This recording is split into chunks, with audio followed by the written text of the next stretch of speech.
इस समय तुम अपनी ज़िंदगी में नहीं रुके, तुम अपने थॉट्स में रुके हो। और सबसे अजीब बात है, तुम इस समय एक जेल में रह रहे हो और उसके दरवाजे की चाबी तुम्हारे विचार है। अगर तुम अपने विचारों को 10 सेकेंड्स के लिए भी कंट्रोल नहीं कर सकते, तो तुम अपने भविष्य को कैसे कंट्रोल कर सकते हो? ये सब कुछ बदल सकता है अगर तुम अपने विचारों से लड़ना छोड़ दो। अपने दर्द को बार बार महसूस मत करो। अपनी इमेजिनेशन की दुनिया से बाहर निकलो। तुम अपने इमेजिनरी बातचीत से बाहर निकलो। खुद के रियल लाइफ में जियो। सच ये है कि तुम्हारी एंजाइटी तुम्हारी पर्सनालिटी नहीं है। ओवर थिंकिंग कोई इंटेलिजेंस नहीं। ये सब एक आदत है जो तुम्हें बहुत जल्द कमज़ोर कर देगी।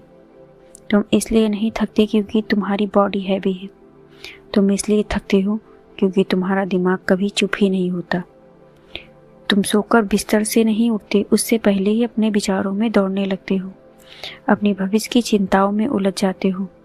तुम अपने दिमाग को 10 विचारों को लेकर घूमने लगते हो और फिर तुम सोचते हो कि शुरुआत से ही मेरी एनर्जी इतनी कम कैसे हो गई।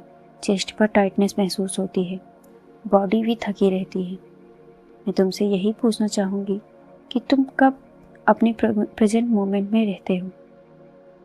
जवाब ये नहीं कि तुम पल के झपका रहे हो, तुम सांस ले रहे हो, तुम बात कर रहे हो।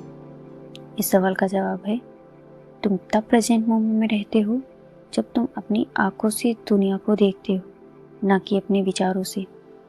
जब तुम अपने हाथ से सिर्फ एक ही काम करते हो, ना कि 10 काम। अगर पानी पी रहे हो तो सिर्फ पानी का स्वाद लो। अगर तुम चल रहे हो तो अपनी कदमों की आवाज़ सुनो।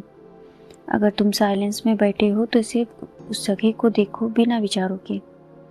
बहुत से लोग सोचते हैं कि ये बहुत नॉर्मल है, पर अगर तुम अपने प्रेजेंट मोमेंट में नहीं हो तो ये एक एडिक्शन है, क्योंकि तुम्हें लगता है ओवर थिंकिंग एक मैच्योरिटी है।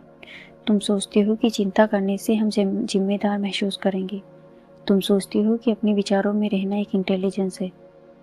तुम ऐसा महसूस करते हो कि अगर मैं हर काम करने से पहले विचार करूँगा तो परफेक्ट होगा।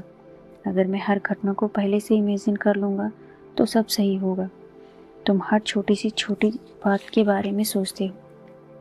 तुम्हें ज़्यादा विचारों की नहीं, ज़्यादा रियलिटी की ज़रूरत है।